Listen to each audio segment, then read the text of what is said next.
Kelsey Roadfeldt.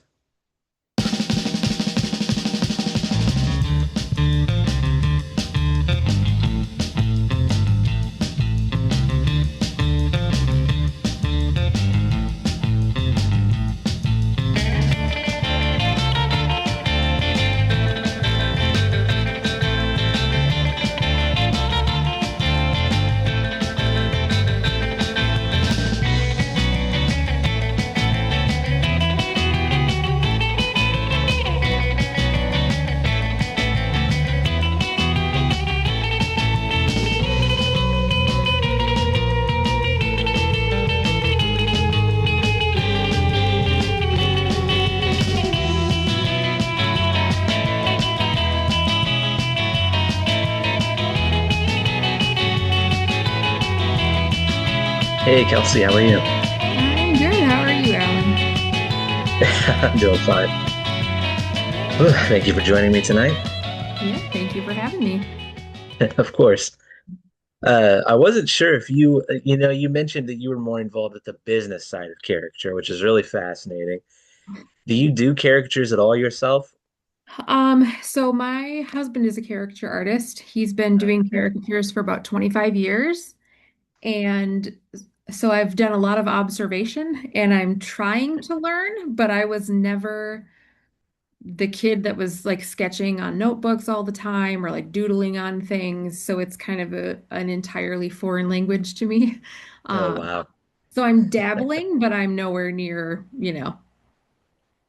fulfilling dreams of doing that at like a live gig or anything like that. So, Well, no worries. I won't make you do a caricature tonight unless you really want to, then we can do one.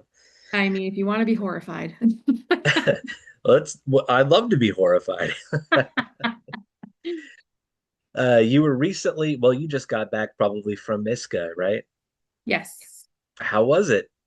it was wonderful. I've been a board member for ISCA for the last 4 years. Wow. And I know you've interviewed Robin Schwartzman previously. She just transitioned off of the board out of the presidency, and I've stepped into the role of the president Oh of my gosh. Wow. Congratulations. Thank you. So it's been a year of transition and learning and making sure that I got all up to speed on everything. The ISCA conference is always a highlight of the year for me. So it's always a good time, regardless of the work that needs to happen in the background. So still kind of riding that high of all the creativity and conversations and seeing people I haven't seen since last year. So yeah, it was a great Wow. week. I saw a lot of the photos. It looked like an incredible one this year. Yes. What got you into the business aspect of caricature? Yeah, so my husband, like I mentioned, is a caricature artist, has been for a long time. When we started our family, he stayed home to take care of the kids, and I kept my day job, and he was kind of doing caricatures alongside. So evenings and weekends, he would disappear, and I would take over kid duty. And eventually it got to the point where he was getting busy enough that he's like, I can't keep up with the bookings. I'm not sure how to do these different things. And my day job is within the medical device industry within the quality system. So I write procedures, I read legalese, contracts all the time. Um, Wow. and I do a lot of that setup and contract work and those types of things. So I was like, why don't we start our own company and we can build that structure and create something that's functional. So that's what we decided to do, and we launched Twin Cities Caricatures in 2016. Wow, that's amazing. Yeah. And is Twin Cities Caricature, do you operate it as a sole proprietorship, an LLC? It is an No. LLC. Yep. Okay. Is that the best business model to go with generally for caricature companies you find? It depends on what your goals are with the company or what your structure is. So if you're going to have multiple direct employees, you might want to look at like an S corp or a C corp. Hmm. But typically, if it's just going to be kind of you running your own show, you could do either the sole proprietor or LLC. LLC would be more beneficial for protecting the company itself, which is what the LLC stands for, is limiting your liability in case there was any kind of legal issue or problem with the organization. Okay. And how long have you been running the company? Since we started it in 2016, I've taken a step back in the last year or two, and pop in to help kind of as needed. But that underlying structure was really kind of the basis. We revamped the website, we rewrote all of our contracts, kind of did all that setup, and now it's more or less kind of an autopilot situation. So, Wow, that's great. Um, I was trying to think of another really good businessy question for you because I know very little about the business structure of well, period. sure. But what are some of the hardest, like what are some of the challenges, I think? That's what I'd be curious about. What are some of the hurdles or challenges in Yeah. running one of these? Yeah, so I think a lot of the questions that typically get asked of, how do you run a caricature business or what all do you need? Some things are going to be based on which state you're in within the US, and then obviously outside the US, they have their own whole host of business structures that I know nothing about and can't speak to. Um, but typically, like creating an LLC is a very straightforward, easy process, and it saves you so much time and liability that it's definitely worth doing that as part of your setup. I think the biggest resource for any caricature artist, regardless of whether you're running your own company or just being independent, is word of mouth is always going to be your best bet on getting continuous business. Um, the harder aspects with like an LLC itself is when you're contracting work out to other artists. It will inevitably happen. It does every year. There's certain dates that everybody contacts you for an event on the same date. So if you have, a dozen artists that you work with, you may already have them all booked on events, and somebody's like, please, please, can we, squeeze this into your calendar? And it's like, we literally do not have anyone left to pull from. Um, Wow. so balancing those requests and those needs, trying to make sure that you're able to serve as many people as you can definitely be a challenge, and it helps to solidify that network and continue reaching out, finding new artists, making sure that you're maintaining those relationships with the artists that you enjoy working with. Wow. That sounds like it can be overwhelming. It certainly can be. December 12th.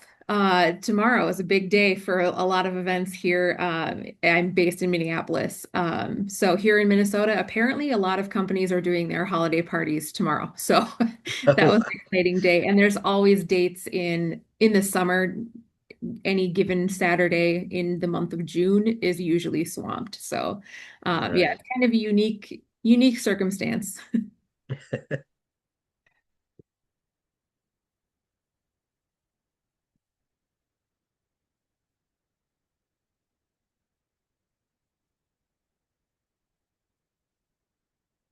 Any ideas for how you want to like make your mark on that organization?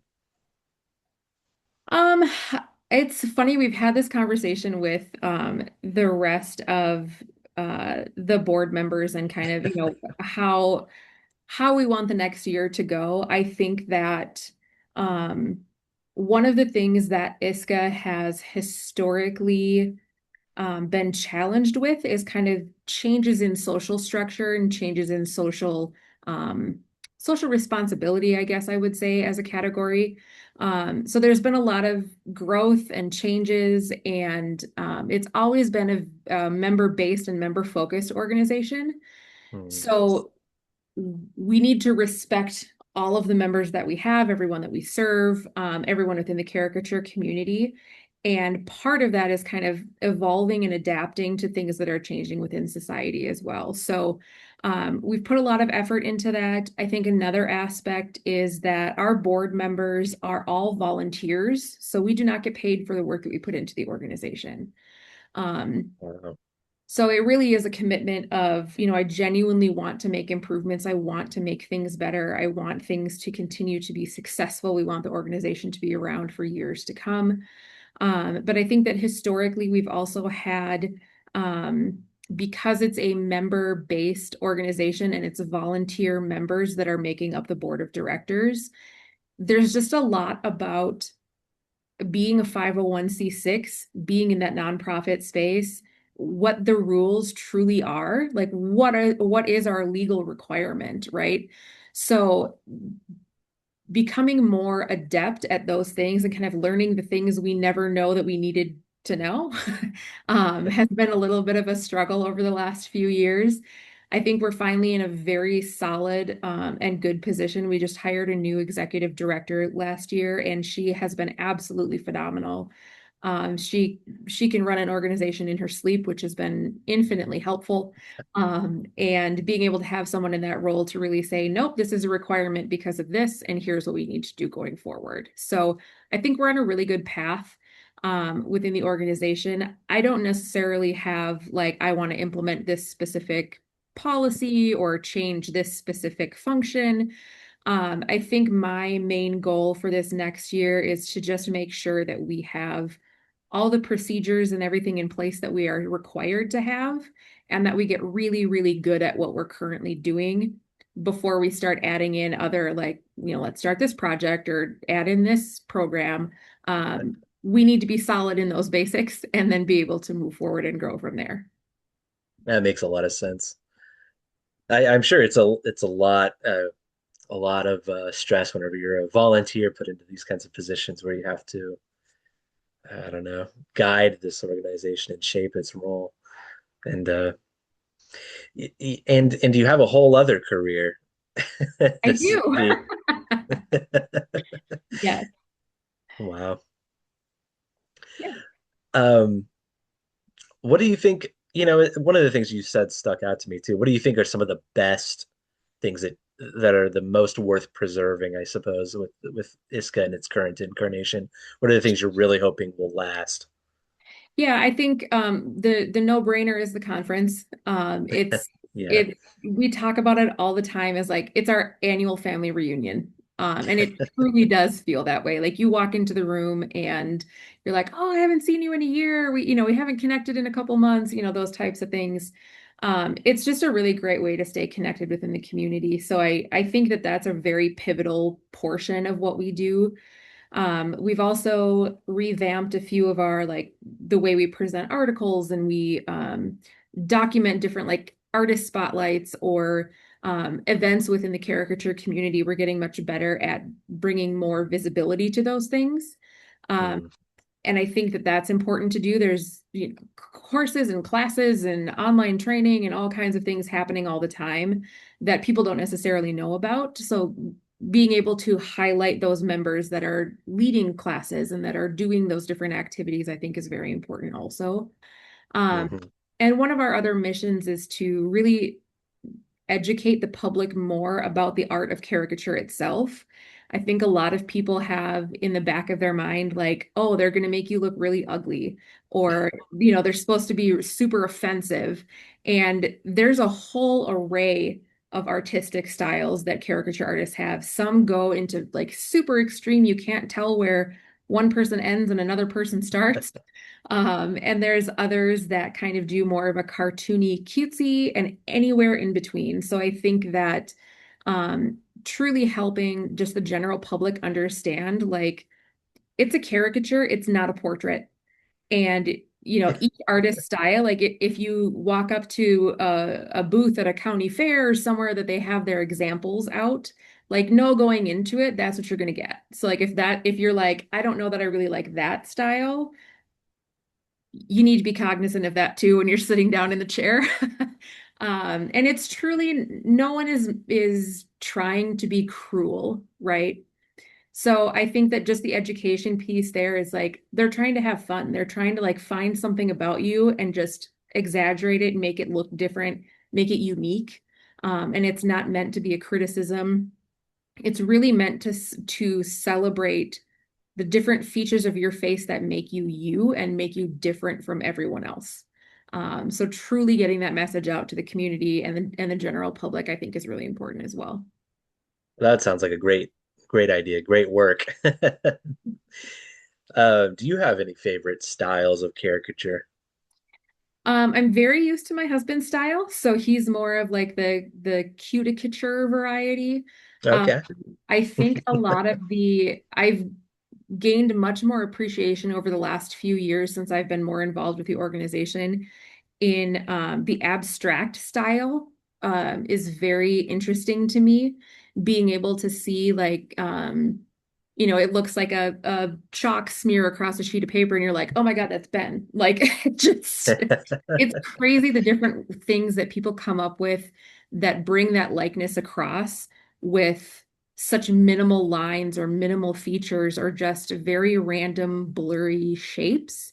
It's fascinating to think about how people see a face and then translate that into art because that's not something that my brain has been traditionally conditioned to do.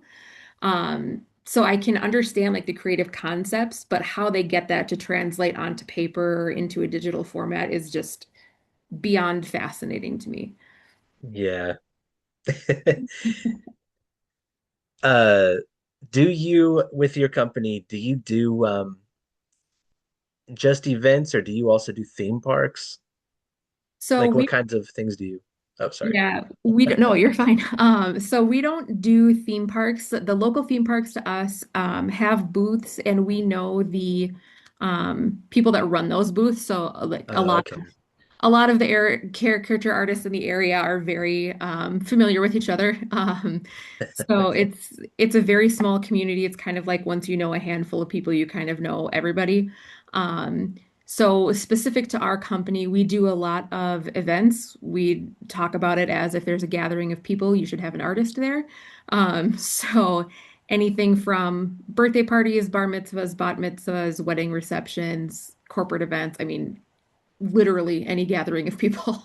Right. We also do commission work. We do a fall festival, so we'll set up a booth space at a local fall festival and draw caricatures there. And then there's other things like we have at our state fairgrounds, we have a Back to the 50s car show. So there's a booth that's set up there. It's not one that our company does, but we do go to like those specialty areas as well, in general as caricature artists. Um, and then we also developed a fundraiser program with our company. So we've partnered a lot with mostly pet rescues to do fundraising for them. So we donate a portion of every order back to whatever partnering organization we're working with. Wow. It's been a lot of, like I said, pet rescues, primarily dog rescues. So I get to see adorable pictures of puppies all day, every day. And that, That's an amazing perk. can't get much better than that. So Yeah. yeah, so that's a good way for us. We wanted to develop something where we could give back to the community um and really make a bigger impact aside from things like, oh, let's go to the state fair, things like that that was a little bit more accessible. And that's been really successful. We've very much enjoyed that program. Wow, that sounds amazing. Yeah. Do you have any other plans for expanding the business into more activities like that? Yeah, we've talked about a few ideas, nothing that we've been able to kind of nail down in terms of programs for like the general public. Um, we've talked more about the like training aspects, training new or current artists to, improve skills and those types of things. We're working on getting some things in place for that. We've talked about other online resources, whether they're videos or tutorials or, those types of things. We also try to get the artists in our area together at least once a year, just to kind of, check in with each other. How you doing? What kinds of things do you want to learn more about? Where are you guys at? Try and keep each other connected in that way as well. But from a business perspective, we don't have any huge program plans other than, expanding our reach a little bit more and more as we're finding more artists and getting more requests. Okay. Um, one thing I definitely wanted to make sure I asked you too, any great links you want to send for, gosh, well, of course your business, but any training links now that you've got me thinking about that. Like, do you have any things to reference, I suppose, like for people Um, who are interested in building their skills? Yeah, I mean, we don't have anything specific to our organization that we've developed. I will say there are a few resources. One off the top of my head, I think has probably been mentioned with other people that you've talked with as well. The Mad Art of Caricature by Tom Oh Richmond yeah, is, the caricature classic. wall, as everyone calls it. Tom Richmond is actually from Minneapolis as well, so he lives about half an hour away from us. So Oh wow, um, and he's absolutely wonderful. He does a lot of workshops all over the globe throughout the year. So he's a fantastic resource. And there's a few other caricature books that I've picked up along the way. One of them is like focused on the cuticature, different face shapes and different emotions and things like that. Um, mm, I would highly recommend, which is one of the things that I'm looking at as well, is just an anatomy book, making sure that you understand the structure of the face, where all the bones are, where the muscles overlay, um, to kind of help hone in. I've done a lot of work. This is going to sound potentially odd, like working with jaw lines, where I see something and I'll work side by side next to my husband and say like, oh, his chin is round, and he's like, yeah, but his whole face is long. So instead of drawing his face wider, you should be drawing it longer. And I'm like, okay. So a lot of that just general anatomy comes into play quite a bit. So even referencing that and then taking it and combining that with Tom Richmond's book is a great way to kind of make sure you're balancing and getting the right proportions and perspectives. that's a really good point, and something you don't often hear about is like classical anatomy training when it comes to Right? caricature, because Yeah, it's so stylized. People don't think that they need it, but I'm sure it helps quite a lot. it does. Yes, absolutely. Uh, do you have any really great books on it, on facial anatomy that you would recommend? I have just a general anatomy book. I can't remember. I know exactly what it looks like, but I can't remember the name of it. No worries. But yeah, I mean, any anatomy book you can get, even like body positions and body movements are not necessarily the face, but if you're going into the part of caricature where you want to put bodies and different, shapes and poses and stuff, any of those anatomy books would be hugely beneficial. I agree. Um, Gosh, I can't believe you live so close to Tom Richmond. That's amazing. I Yeah, didn't know he lived out there. Well, famous I by guess I never really thought about association. where he was from. He seems like he just belongs to America. He could live anywhere. Right, exactly. Yeah, he actually runs the booths out at the Mall of America in Minneapolis. And my Ah, husband worked for him for a few years as well. So a lot of the that's people in great. the Twin Cities, Minneapolis, Minnesota area, have worked for Tom or have met Tom. So he's very integral to our area for sure. But it's always funny talking to people that are like, "Oh yeah, I know Tom Richmond," and they're like, "Oh my God, you do?" Like, I forget how like big of a deal that is because we're all so ingrained with him. So yeah, but I do sometimes feel famous by association just just because of proximity. That's probably a nice form of fame, right? Yeah, Just by exactly. proxy. Yes. I know I asked you earlier about doing a character. I don't know if you were really serious if you'd like to do one tonight or not, but I can always send I you. I was not prepared to do one. I always like to catch people a little bit off guard, I guess. Yeah, I have been working on a self caricature for quite a while and just Oh, cannot really? anything that I'm like, that's not my face. So Well, yeah, I think that's like a huge challenge that you've undertaken then for somebody just starting out to try to caricature yourself. I feel like that'd be hard for anyone. yeah, I've caricatured my husband and he is pretty easy to caricature. Like the first in-person ISCACon that I went to, I got a competition space on the wall and I was like, I just want to put up, one drawing that I'm okay with, just to say that, I was there, I competed. So I decided to draw my husband, and he has a big red full beard. He's got round glasses. He wears like bow ties, suspenders, the whole nine yards. That's the easy And mode. so I worked for hours on this drawing of him, and I got, he's we call it cinnamon sugar beard, red. He's getting some white hair in there too. And I was trying like the layers of different colors, and I tried to get the glasses as perfect as I could, and I, worked for hours and hours and hours on it. And I was finally proud of it. I hung it up on my wall, and somebody walked by and said, "Oh, you drew Eric. He's a gimme." And I was like, but I've worked so hard. But yeah, I mean, it's all different skill levels. It's all different types of people. And for me, it was like everybody else thinks my husband is easy to draw, and I still struggle with drawing him. So, um, yeah, I can't imagine how long it's going to take me to kind of get to a point where I'm like, okay, I'm okay with this, but willing to put in the work for it. So,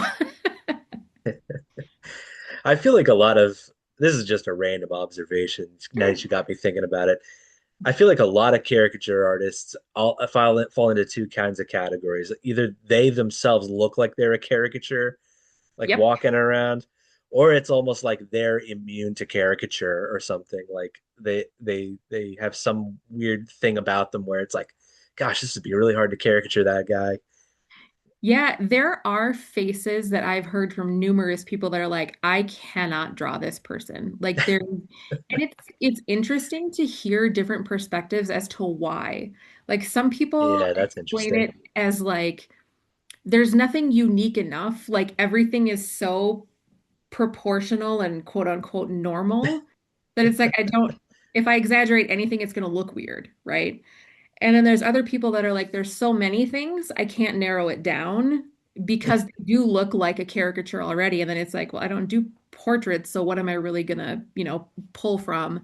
And it's a hard balance. And I think every year we do caricature resolution in the month of January.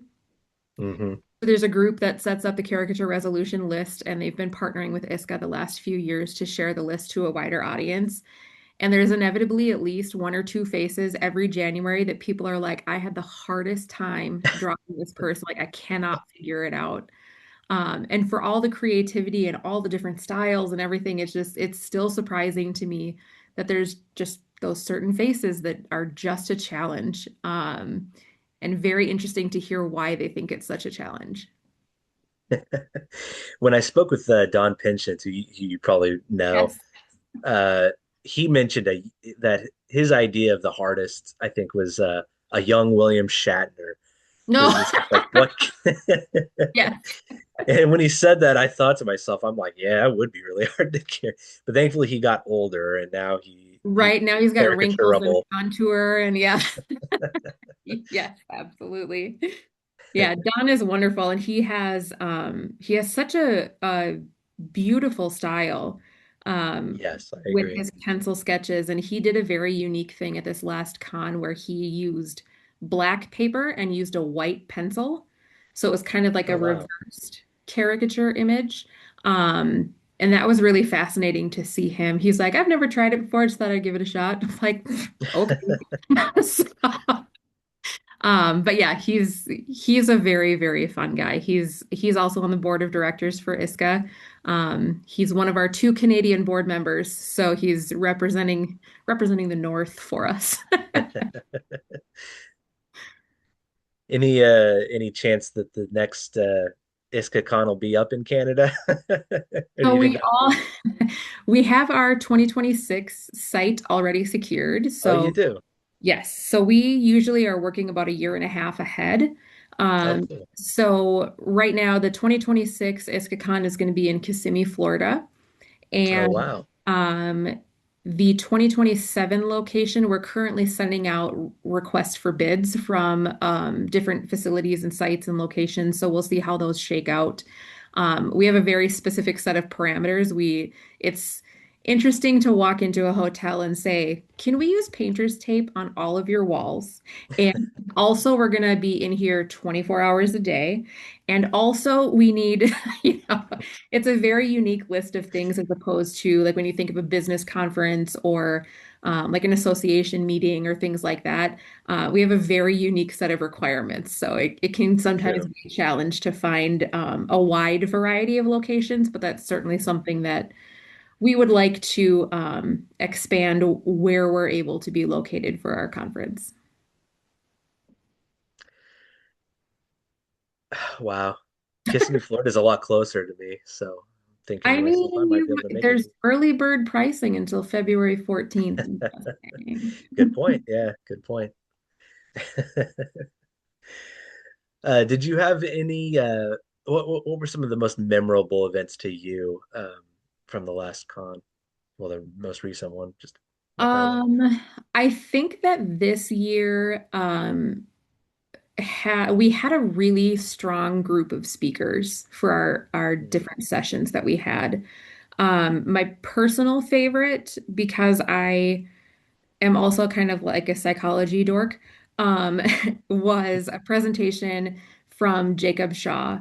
And he talked about caricature in the brain. So, like how your brain actually interprets facial construction and Oh wow. like what you see, why you see things differently than someone else does. It was like it was a fascinating, fascinating session.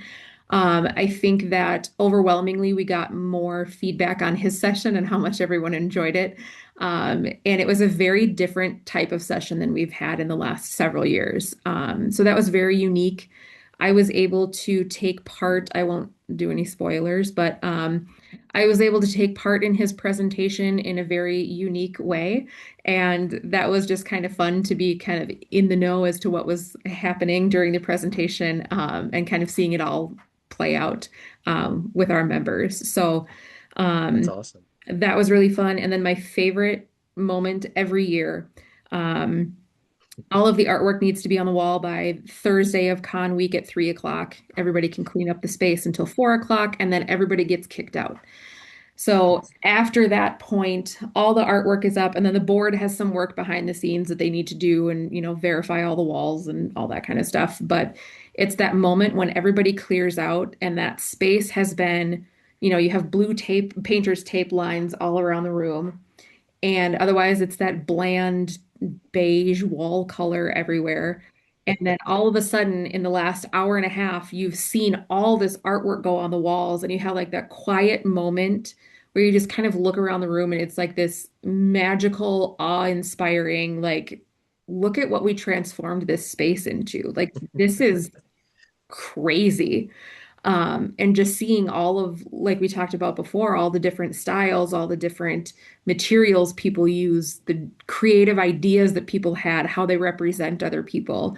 That's my favorite moment of the con every single year is just being like, look what this group of people did. And this moment, this artwork, the way that this room looks right now will never happen again because every year has different artists, different styles, different mediums. It's one very unique moment that will never be repeated. And I just think that that's absolutely astonishing. Wow, that's incredible. It sounds like a sight to behold every single year. It is. I It's imagine that's magical. amazing. Yeah. Wow. Uh, gosh, well, before I let you go, uh, any words of wisdom for aspiring caricature artists? Any tips, Um, advice, anything? I will repeat the same thing that everybody tells me. You just need to practice. I Can't beat that. there's the two frames of mind where it's like, is art something that you're innately born to be able to do, or is it something you can learn? Mhm. I feel like I usually felt like, oh no, you have to have some kind of skill inherent to who you are in order to do it. I'm leaning more and more towards the middle now. I can see that I'm learning and I can see that I'm figuring out those shapes and figuring out the different aspects of things. So I've turned myself into a hypocrite. Um, and I think that truly, like, if it's something you enjoy, I am also the kind of person that wants to be an instant expert and be like, "Oh, I can figure out how to draw a caricature. Look what I created. That was awesome." And it truly needs to be like a lesson in love for yourself and for the art that you're trying to create. Like it's rough. Um, but if it's something that you enjoy and something that you're passionate about, stick with it because I have seen incredible transformations, even just one year to the next, with so many of the artists in our community. And seeing where my husband started 25 years ago and where he is now, it's astounding, the different levels of skill and different abilities that people can develop. So I think just practice makes perfect, or better anyway. I totally believe that too. It's one of those things. If you're passionate about it and you want to learn it, you may as well try and see where you come out to. Yeah, absolutely. It's a wonderful community to be part of, and it's a very supportive community. I think that, some other groups of people can kind of be territorial about things, and I just don't get that vibe from anyone that I've met within the ISCA community, or the larger Caricature community. So I think, find a mentor, follow people that you think do a good style that you're, interested in learning more about. Ask questions, message people. I mean, everybody is here to support each other, and I think that's really unique about this group too. Wow. Thank you so much for sharing all of that with Yeah, us, Kelsey. absolutely. It's been great talking to you. Yes, you as well. Thank you so much. Well, I'll let you go now. Have a great rest of your night. Yes, you too. Bye. Bye.